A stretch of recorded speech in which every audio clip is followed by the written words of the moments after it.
Welcome, everyone, to Brandao Collection. Today, we are bringing back our interview series where we spend some time talking to different collectors about their collections and a little bit about themselves. Today's special guest is Pete Chuka, or you might know him as Pete Bendu.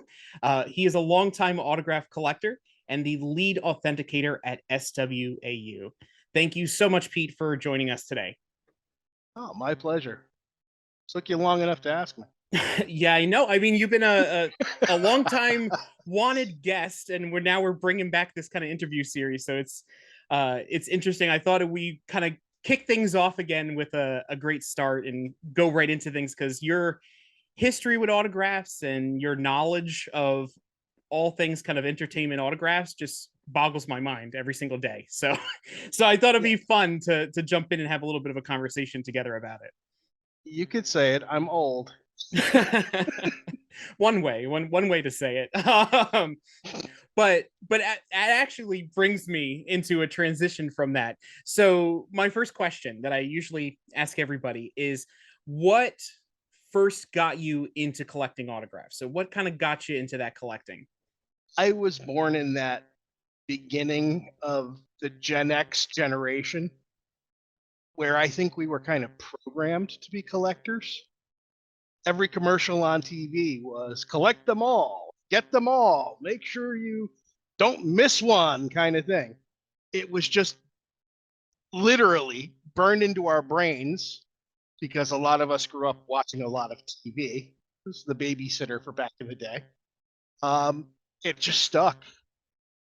I went to an event with my grandfather, and he handed me a program and a pen, and he said, "Go get an autograph." I had no idea what he was talking about. 8-year-old me. No, just go up to them, hand them the pen, and ask them for an autograph.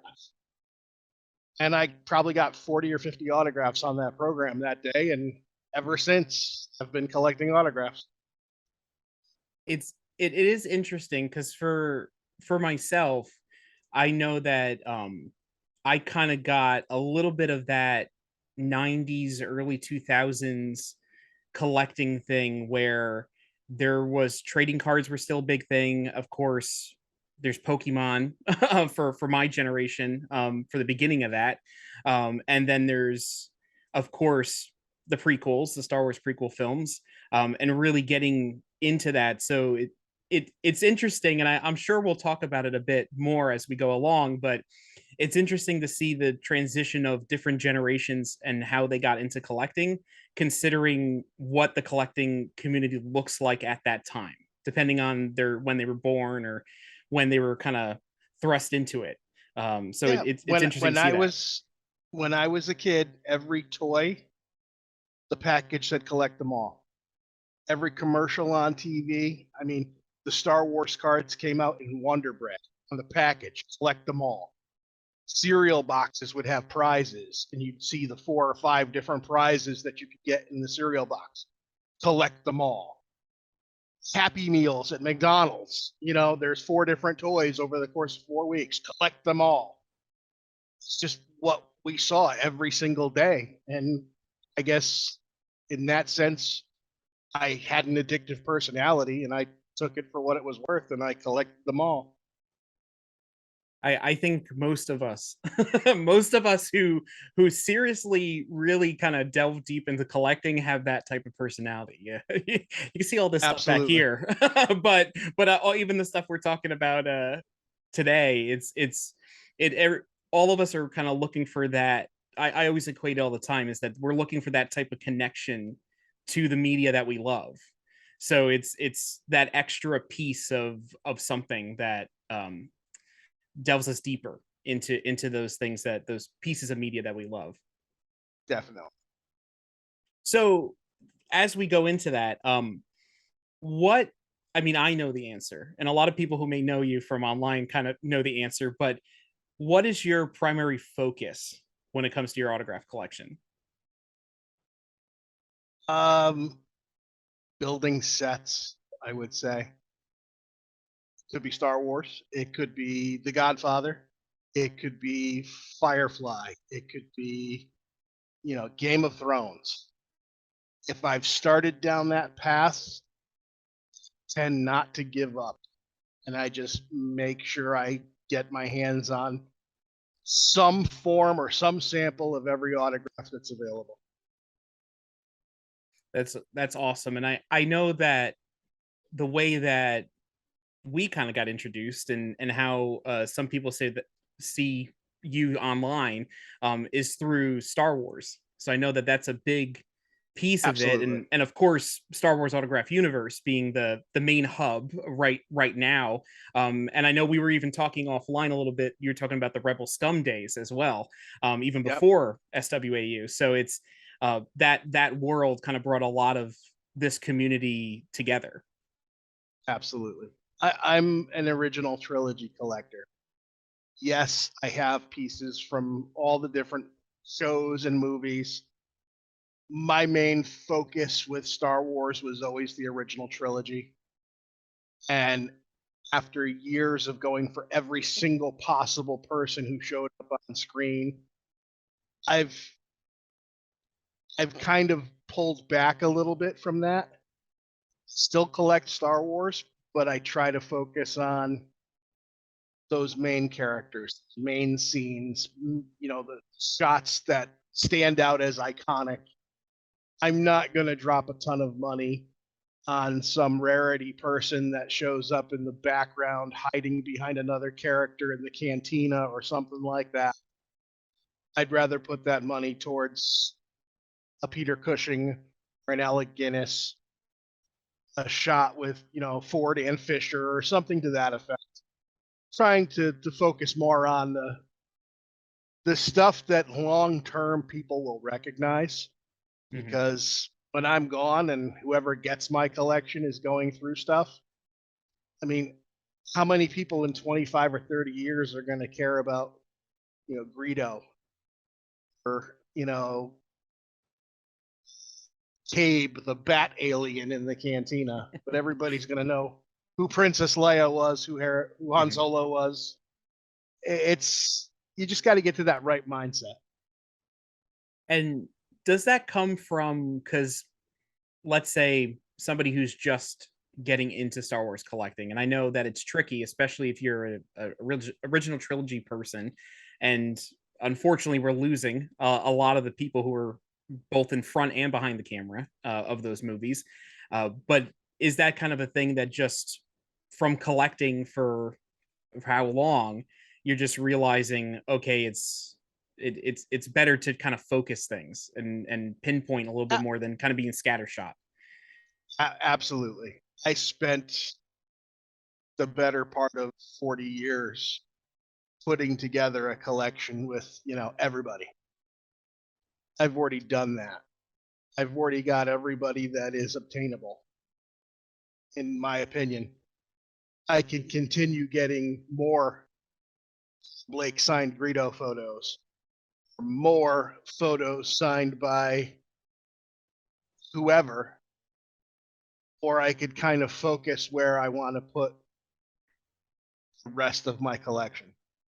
I'm not Mhm. saying there's anything wrong with going to a show, meeting Paul Blake, one of the nicest guys on the planet, and getting a Greedo photo. Absolutely, do that. You should do that, because that's kind of what's left for the original trilogy, is those, character actors that everybody loved the action figure, everybody loves the character on screen. You're not going to walk into a convention, pay your door fee, pay your autograph fee, and walk up to a table and get a Harrison Ford autograph.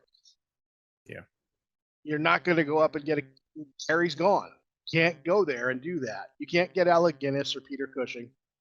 But if you're at a convention and you're having fun, you're hanging out with friends, and you get a chance to meet Paul Blake and talk to him about his days on set in 1976, absolutely do that.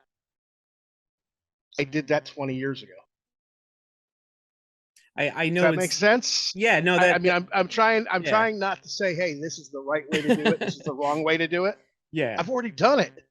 So, I mean, what's available to you if you love collecting autographs from the Star Wars actors? Do what you can. They're not going to be Yeah. there forever. And I know that for a lot of people who are just getting into it, or maybe they're coming back after being away for however long, that some people, that because of the way the original trilogy is right now, because a lot of those main people are not with us, or they're not signing anymore, whatever it may be, that I've seen a lot of people start kind of focusing on like the newer projects. Because even but I'll say for myself is that like I've jumped kind of headfirst into the Mandalorian stuff, Luke's because that's available. Mandalorian is Yeah. that's that's the Star Wars that everybody loves. Hmm. Original trilogy people love it. New trilogy people love it. Prequel trilogy people are into it. There's nobody who has much bad to say about Mandalorian. I think Mandalorian is exactly what Star Wars needed after a really bumpy ride into the Disneyverse. I think we're getting we're kind of getting into a space where they're figuring out what actually people want, and the Yeah, right way to do it. So Mandalorian is that right direction. a As you good said, first step. Yeah, yeah, it's a good way to kind of move into that positive direction. But it is I can speak for, he's no longer with us too, is Gerard Holm. So he was at a convention a few years ago, and he was just telling everybody just stories upon stories of his time working on Return of the Jedi, and he would just tell to anybody who passed by. So I just stood there for like 20 minutes and listened to all these stories, and it's just one of those things that like those people who are even the kind of the background people in those original films, they have stories to tell. So it is exactly like you said, is that while you might not have Carrie anymore, but you still have these people who are an integral part of collecting and sharing these stories about those movies behind even just getting a signed photo. You're getting something even more than that, a whole story to go along with it. they were there and they are willing to interact with fans.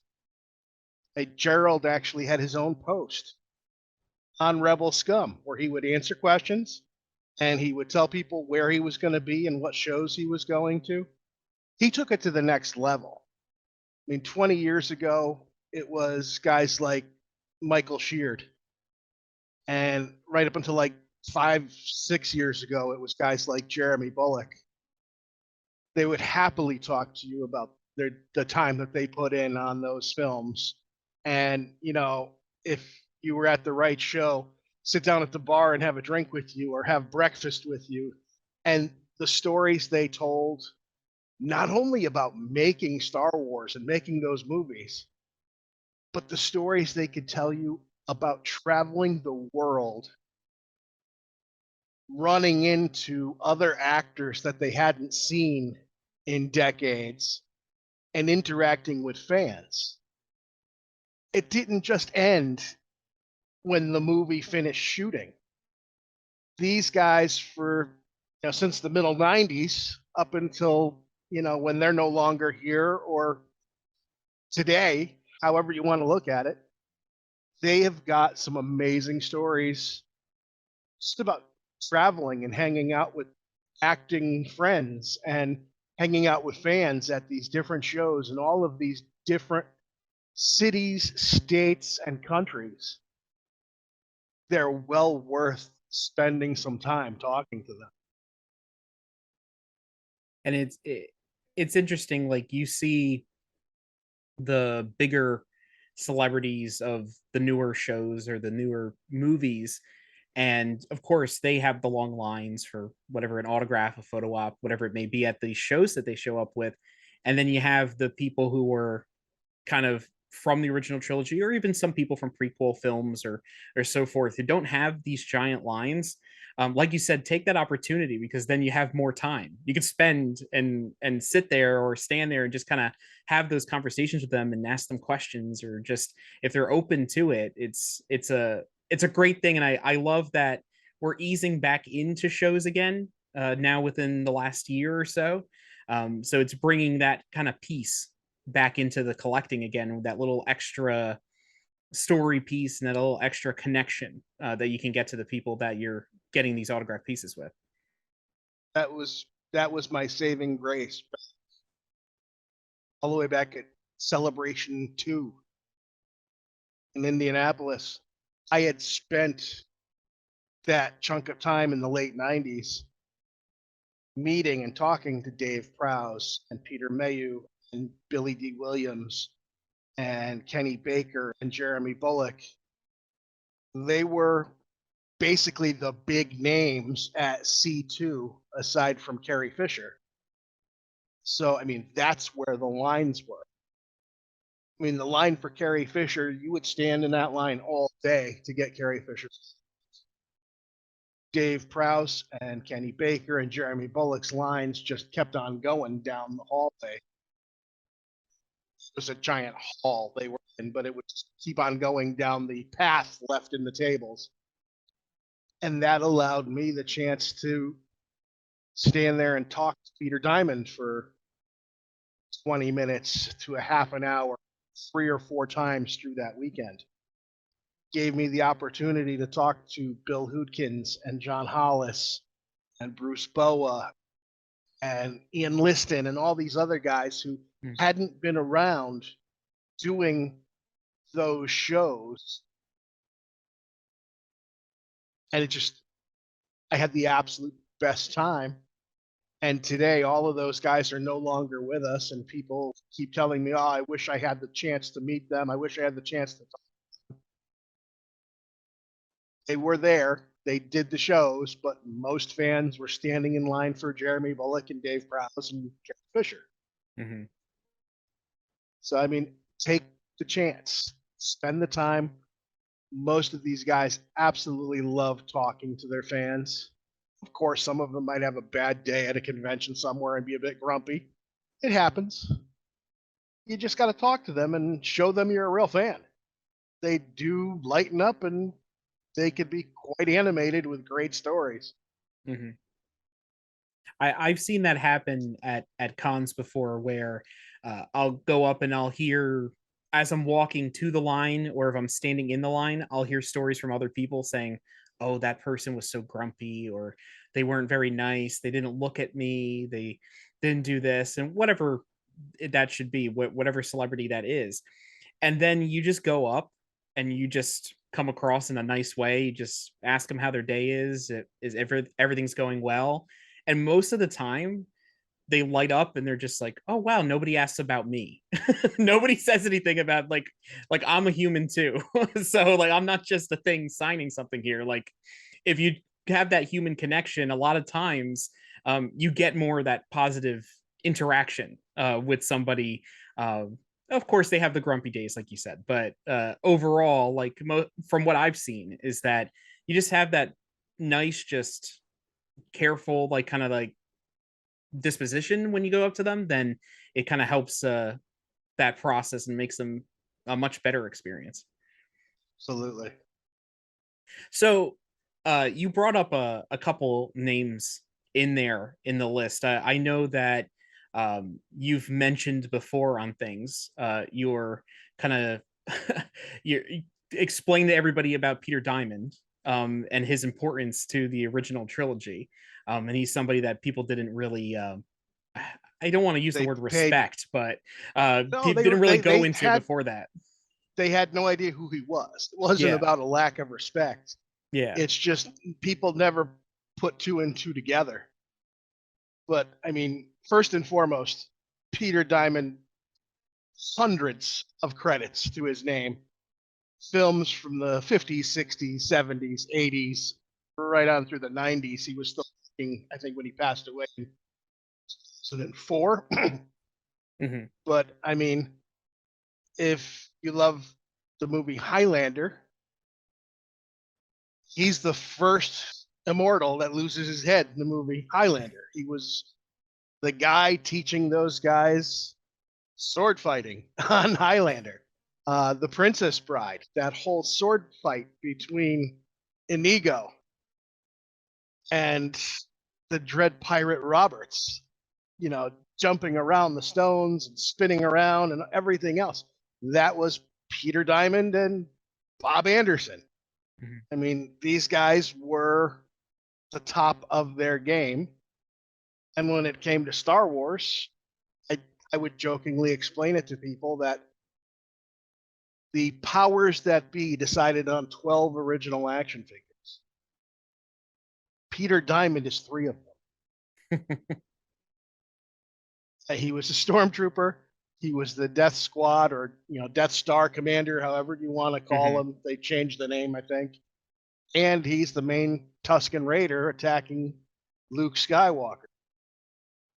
And God knows how many other roles he played in the trilogy, but 3 of the original 12 action figures. There's one Luke Skywalker. There's one Han Solo. There's one Princess Leia. There are 3 Peter Diamonds in that 12 action. So, I mean, he's being a huge fan of Princess Bride. I'm a huge fan of Highlander, on top of being a ridiculous fan of Star Wars and the original trilogy. I mean, that guy was my hero at Celebration 2. Having the chance to stand there and talk to him throughout the weekend, because maybe every once in a while our conversation would be put on hold while he signed something for somebody, and then the conversation picked right back up again. He never had a line where we stopped talking. So it was a great time. That's Bill Hootkins, another guy. I mean, Raiders of the Lost Ark, Flash Gordon, Star Wars. I mean, there's nobody standing there at his table getting his autograph, and this guy's been in movies that I absolutely adore and love. Of course, I want to spend time chatting with him. It's just crazy. He's one that it's funny. I when I started really getting into collecting, and I realized that he was Porkins in A New Hope, and then I didn't even put 2 and 2 together about him in Raiders. And when they're explaining about the Ark of the Covenant and stuff, I'm like, I didn't even put together that was the same person. And then I started like, oh wow. I don't know if it's Batman or Batman Returns. He's in there.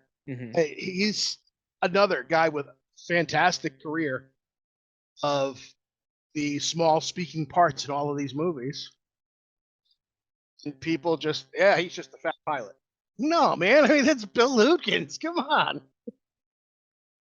He's somebody I still need to add. I need him in my rebel pilot set.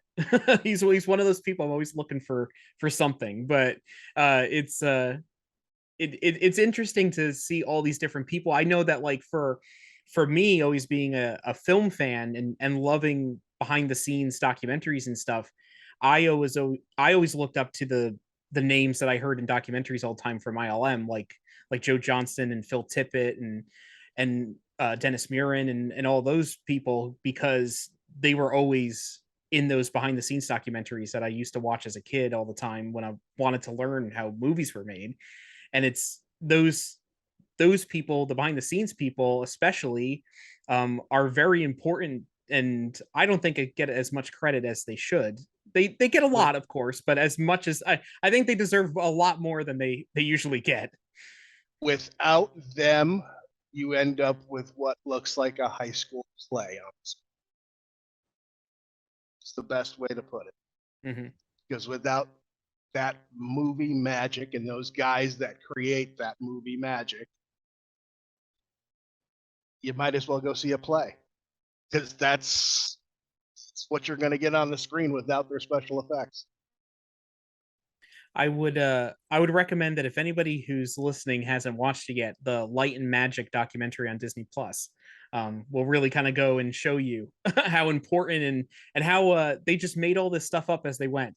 There was no manual that showed them how to do any of those things. They just figured it out, just the way that they had to get things done. But they were talented enough to know exactly what needed to get done to make it look as great as it does and still hold up even today, almost 50 years later at this point. So it's kind of crazy for all of that. But it's great to really dive deep into these people who brought these movies to life, whether it be Star Wars or any other film that you love.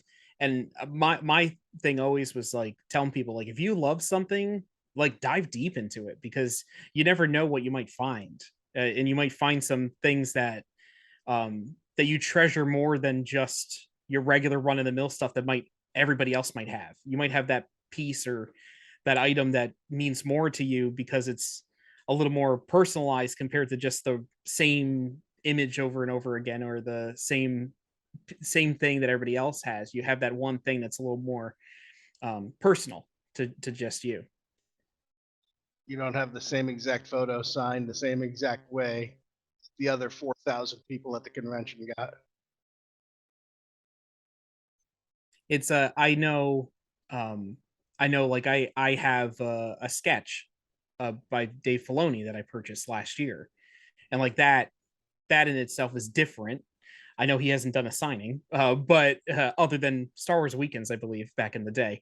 But that's something that is a little more personal in the sense that, yeah, I purchased it from somebody, but it's something not everybody has. A little more, less of those hanging out in the world at the current moment, at least.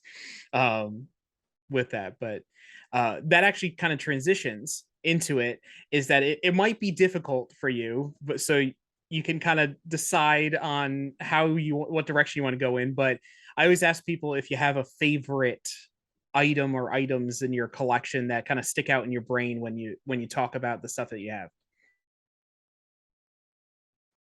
There are probably way too many to mention. I mean, because even if I picked the top 10 items in my collection, I don't think I could pick one that is, my favorite. I don't have kids, but if I had kids, that would be like asking somebody to pick their favorite kid. There's pieces in my collection that I have that I know only one of exists on the planet. Do I pick that as my favorite? I've got John Belushi's last American Express card signed on the back. That's pretty damn cool. Should I mention that?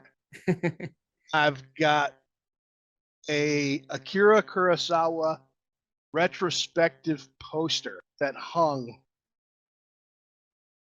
at the location that showed his films period of time, that was signed both in English and Japanese for the original Leatherface, Gunnar Hansen. Hmm. And Gunnar sold that to a friend of mine directly from that guy before he even had a chance to put it up for sale. And that's been hanging on my wall for 20 some odd years. I mean, it's an absolutely fantastic, one of a kind piece. Should I mention that? Or,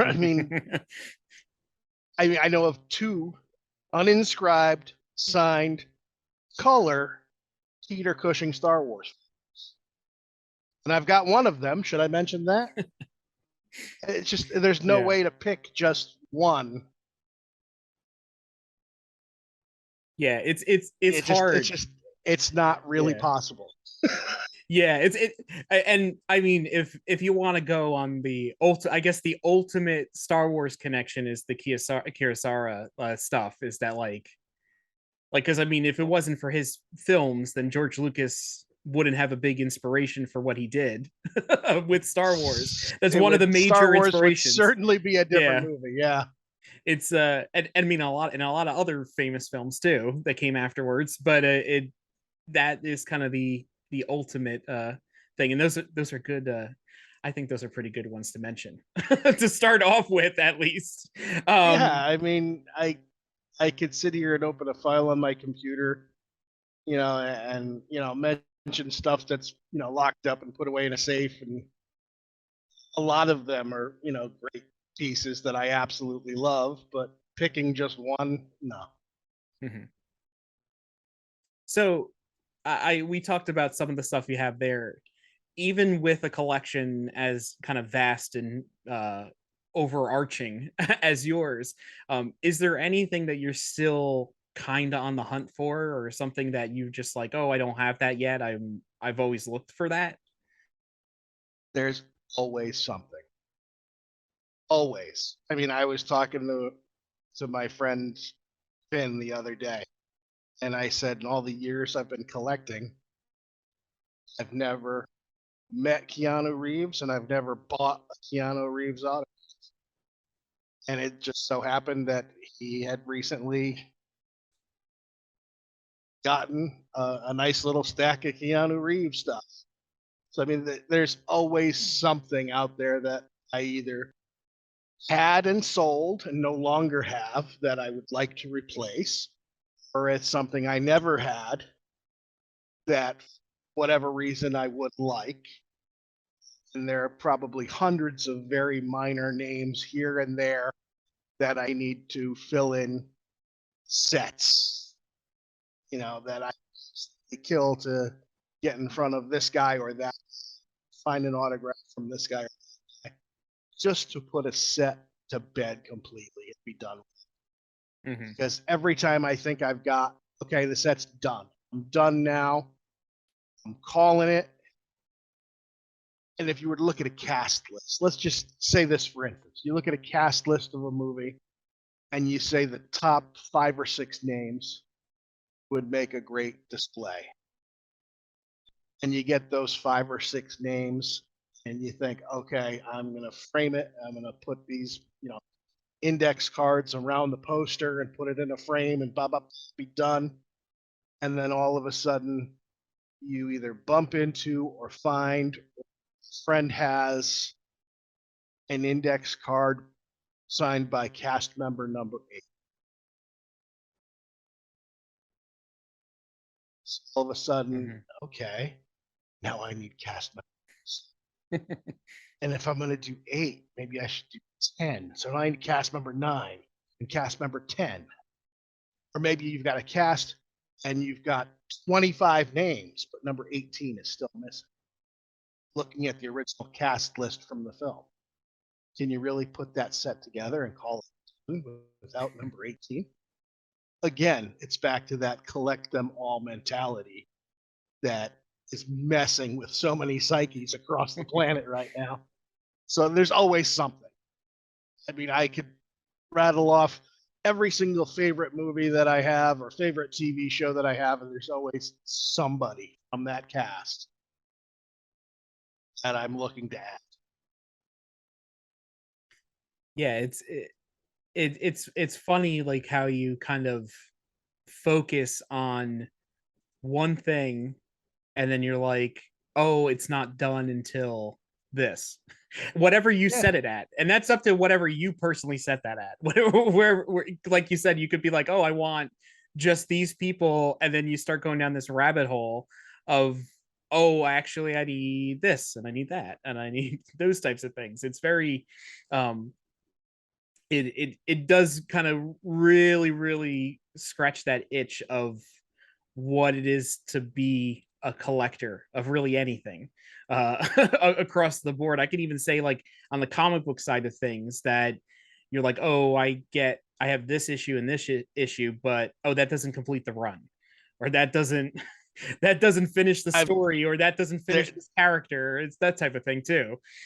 There you go. I've done comic books too, and I'm the exact same way.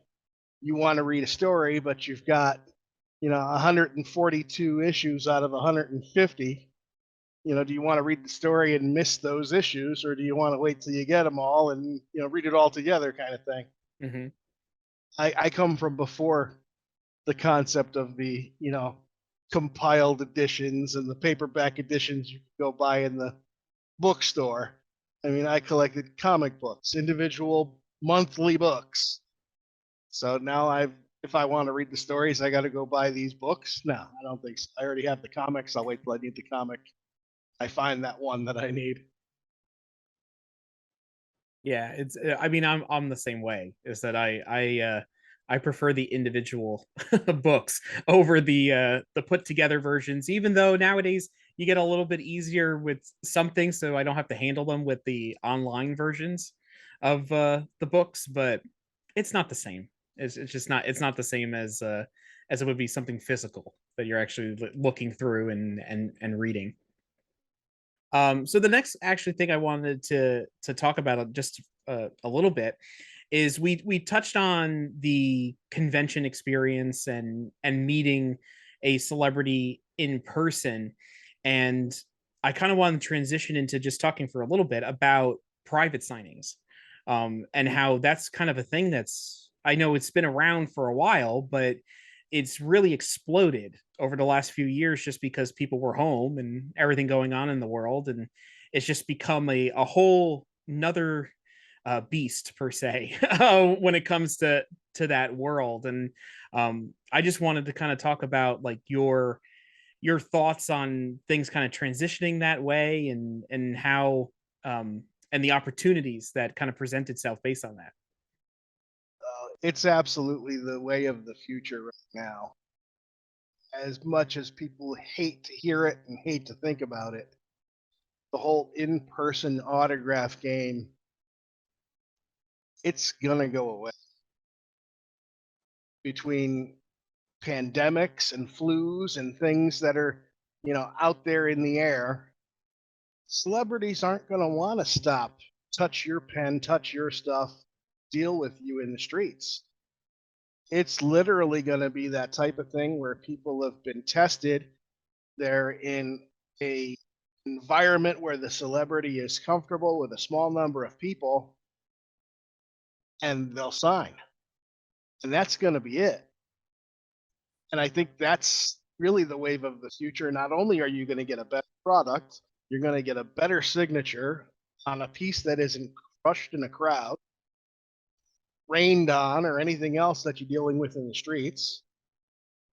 And like you said, that possibility and the proven way that it's worked throughout the entire pandemic basically gives you those opportunities, huge names that nobody aside from the lucky few that might catch them on the way in or out of an interview or something might get.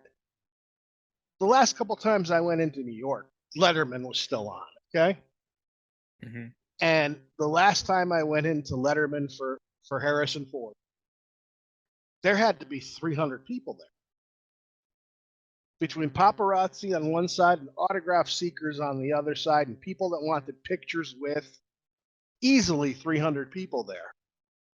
And even though Ford signed, I think he signed maybe 6, 7 items before he got in the car, and that was that. Think about those odds. 300 people there, even if only half of them were autograph collectors, and he signed 6 or 7 pieces. It's a lot of disappointed people going home that night. Yeah. You do a private signing, yeah, Harrison's kind of pricey with a private signing. At least you know your item's getting signed. Mm-hmm. There's no waiting outside for hours on end for him to show up, waiting hours on end for him to be done with the interview and come out. Hope you get him either on the way in or on the way out. It kind of makes sense having the opportunities to get somebody like Al Pacino. I mean, got an Al Pacino in person, no problem, a couple times, but all you get is maybe a circle, maybe a check mark. You get one from his private signing, and you could actually see where it says Al Pacino. Mm-hmm. Even if people continuing out there going after celebrities in the streets and getting their autographs, I can't imagine anybody paying anywhere near the prices these guys want anymore. Because for a few bucks more, even if it's $100 more, you can get so much better from a private signing. Yeah, that's like I'll use like Robert Downey Jr. for example. That's somebody who I know that there was stuff out there because he would sign at events or uh, at a door or whatever it may be, but it was just that shorthand. But Yep. that signing that happened last year, that signing is like, of course, you're getting full name on that case. You're paying, and you're paying money for it because he is an A-list celebrity, but you got Robert Downey Jr. now, and you have a full name on there. So it changes things a lot to have these types of people. Absolutely. Yeah. The street crafters were getting $400, $500, $600 for prior to the Robert Downey Jr. signing. Then the signing happened, and all of these full name autographs were out there for not much more. And I guarantee you there's a pile of ours out there right now looking for homes. Those dealers won't come down on their prices though. They want their $400, $500, $600 for that R that they stood outside 8 hours to get. I don't think that's gonna happen. Yeah, it really like completely changes the way that people are collecting and what types of things, and it's great that we have those options right now. Absolutely. And it is interesting to see. I'm going to see in a few years just where the world of conventions and in-person signings go, because it seems like the private signing world is just kind of growing and growing to even bigger than a Robert Downey Jr., Natalie Portman, or any of those. Like it's even getting bigger than that, as far as you can believe that. But Yeah. it's going to continue to just explode, and see, and what people can get into their collections is just incredible. I could have never thought that there's certain people that I have that I never thought I would get for a regular price and on a photo that I chose myself or sent in. So it's one of those things. The world is ever changing, John. 30 years ago, 20 years ago, 10 years ago, walking into a convention, getting your favorite celebrity to sign something for you because they were a guest. And I mean, the crowds were never as deep as they were prior to the pandemic. All of a sudden, it was, hey, pop culture is cool. And all the cool guys had to show up at the conventions. I mean, we saw it first at San Diego, then we saw it move to New York. All of these big Comic Cons, it turned into the cool place to be. 20 years ago, 30 years ago, it was the farthest from the cool place to be. It was the hardcore, diehard collectors that had been doing it for years that were going to these shows. Now, people that you meet in your everyday life that you would never in a million years think want to collect anything, they're fighting for tickets to get to San Diego or get into New York Comic Con. And the geek shall inherit the earth, I guess. There you go. Well, you can see that obviously the most popular shows on TV or the most popular movies are those types of properties. Like of course the MCU is the largest franchise in the world right now, and then you have on TV you got Game of Thrones, Lord of the Rings, of course the MCU and Star Wars shows on Disney Plus. So, and those are everyday people. Like even my grandparents are watching all those shows and movies and then talking to me about them, when before they couldn't care less when I was a kid. but Yeah, now get but lost, now they're kid. into that. Now they're like, "Oh, did you watch Miss Marvel?" Oh yeah, I did. You're watching Miss Marvel too. So it's one of those things. It's just like that's part of the conversation now. It's all of those things, even the ones that are maybe not as popular as others, it's still part of the conversation. So it's, and people want to go and meet these people and these creators and be a part of it. They don't want to have the FOMO, where they're like, oh, I didn't go to this event. I could have saw this person or that person. So it's that's exactly what where we're at right now, especially with social media. People don't want to miss out on anything. Yeah, that's exactly it. I mean, these crowds have gotten me to retire from going to these shows and not bother going out in the streets anymore because it's not my crowd anymore. It's not my people. It's just annoying people now.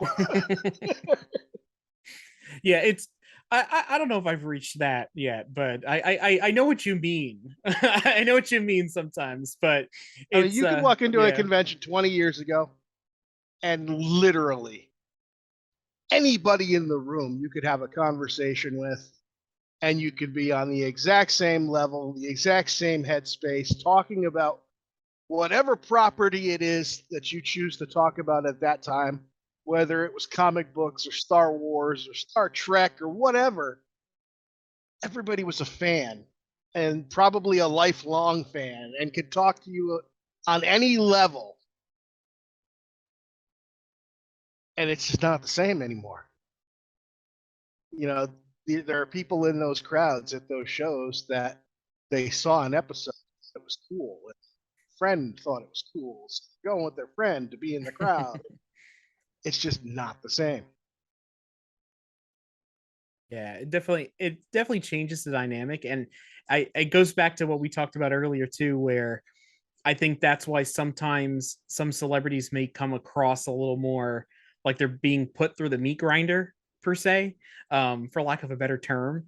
And that's why the kindness goes a long way. Where if you're showing that you care about that person, that you care about the product that they're putting out, then it does go a long way to them being in a better kind of cheerier mood because they're like, oh, this is Sure. somebody who is really into this movie, really into this show, and they want to really engage with that. Because and there's that's needed, I think, more now than it's ever been in the past.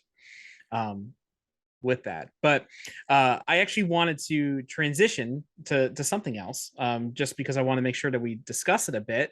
And I had mentioned in the beginning that you are the lead authenticator at SWAU, and I wanted to talk a little bit about kind of your jump into authenticating. And I know you've talked about a lot of pieces in your collection, so I figure most people know how that kind of came to be, but just want to kind of get in your own words of how that came to be, of kind of transitioning into authenticating autographs kind of as a main thing.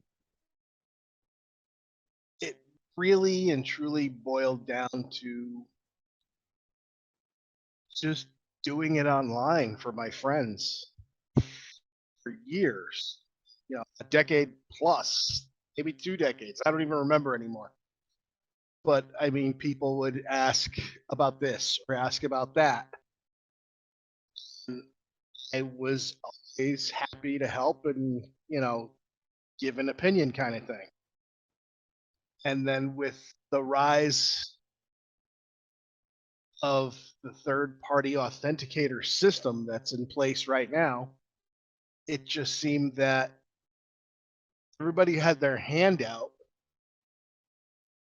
and they were willing to authenticate anything you threw at them, whether it was King Ferdinand and Queen Isabella, or if it was Michael Jackson, or if it was Babe Ruth, if it was Hugh Jackman. I mean, the same people are authenticating these autographs when we all know for a fact these people don't collect these autographs.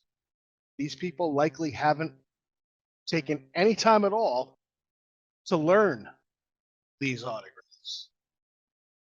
And it's like every single company is willing to just authenticate everything. Mm-hmm. And looking around the marketplace, you see guys like, Steve Zarelli, who authenticates just space stuff. You see guys like Phil Sears, who just authenticates Disney. Frank Chiazzo and Trax guys, who pretty much stick with the Beatles. And, Trax, I think, does some other bands as well. I mean, Frank Chiazzo is strictly the Beatles. That's it. It's the stuff that he loves, that he has specialized in for years and years and years. Why would you want any other opinion? You go here. The best way to look at it is you have a heart condition. You need heart surgery. Are you going to call a podiatrist? He's a doctor. He went to medical school. He likely got his license. You want to go to somebody who specializes in what you've got. Get the best opinion you can get. Mm-hmm. And as we watched more and more of these pieces hit the marketplace, hit our sales pages on SWAU and Autograph Universe, we just watched more and more secretarial autographs that have been stickered by this company, forged autographs from a well-known forger. everybody knows about, including all of the people that work at these companies, with stickers on them. Pieces that were signed for the press, direct from the studio, sent out and in the marketplace, and these companies failing them, saying they're not real. I mean, I've been collecting long enough where I remember when this movie from 20 years ago, those posters hit the market. They were signed by the cast for the studio to give to the press. But now all of a sudden they're not authentic because somebody who had no clue what happened 20 years ago decided they weren't authentic. Mm-hmm. When you see enough of that stuff happen, you kind of start complaining a bit. And I guess when you complain loud enough, the guys that own SWAU realize that, yeah, we really should have some method of having a specialized service that is going to look at nothing but the autographs that we love. And they asked me, and I said, look, I have collected this and this and this and this and this modern Hollywood celebrities for the last 20, 30 years. And I've spent way too much time learning these autographs because I couldn't always go out and get them myself, which meant I had to rely on other people, autograph dealers, friends. You want to know what you're looking at when you see it. And if you don't, you shouldn't be buying it. And when we discussed it, we just decided that it was time for Star Wars Autograph Universe decided it was time that they wanted a authentication done the right way by people. And I applaud them for it. And I accepted their offer, and that's where it all kind of started. Went from helping my friends and doing it online for a long time to doing it for them as a business. That's a good way to bring it full circle. Bring it all the way around so that like it doesn't you haven't been spending all these years just collecting for just yourself. Now you can bring it in and help other people. That's the part I love about what you guys are offering to the community with that. So I actually you answered it a little bit, but I was going to ask the question of if somebody was interested in using the SWAU verification service, which items other than Star Wars would you specialize in and would be the best to use the service for? Way that I ask them to explain it on the website. You can go right to swau.com, and it's under the Autograph Services tab. We offer online verification. We offer an appraisal service. We offer a rating service. And we offer a full letter of authenticity if that piece that you have is sent in to us so that we verify that it is indeed live ink. We go over the piece in every way that we need to, and then we will issue a letter of authenticity. The way I ask them to put it on the website is that we will certify most Hollywood celebrities, actors and actresses. Of course, there's always going to be that name here or there that, you know, is a Korean actor who now all of a sudden is in an American production, and I've never seen their autograph before. I'm going to tell you, it's nothing that I can do because I don't have 20 years experience looking at this person's autograph because they just became famous in America 3 days ago. And it happens. I mean, we see stuff all the time where a brand new actor breaks big, and all of a sudden I get a flood of these requests to verify this autograph and this autograph and this autograph. And it's like, this person literally did one press tour, stopped at 3 different studios to do interviews, signed 6 pieces the entire day he was doing this, and you want me to authenticate the autographs? No. Give it some time. We really do need to get some exemplars and see some kind of patterns in the autograph. It's common sense. If somebody wanted to hand a 3-year-old a crayon and have them scribble on a piece of paper, that could be a Gwendolyn Christie autograph. But there's just certain patterns we have to see before we can authenticate or verify. Yeah. So there's always that piece that I'm going to say, I'm sorry, I can't help you. But if it is a modern Hollywood celebrity of the past 20 or 30 years, so going back now into the 70s, it's almost 40 years now, it's probably something we can handle. And I'm happy to answer any questions. The email is nice and easy, authentication@swau.com. If you're not sure if you have a piece that I can help you with or not, you could shoot me an email. If you want to just take your chances, you can go ahead and place an order for a verification or something like that. When it comes to the online verification, it is a very simple process for me to shoot you a refund and say, I'm sorry, it's not something we could help you with. So, I mean, there's no loss there. If it's something we can't handle, you're not going to lose your money. I promise you, you're going to get a refund or an answer, one or the other. And if anybody's interested in sending something in, I'll put the information in the description of this video below as well.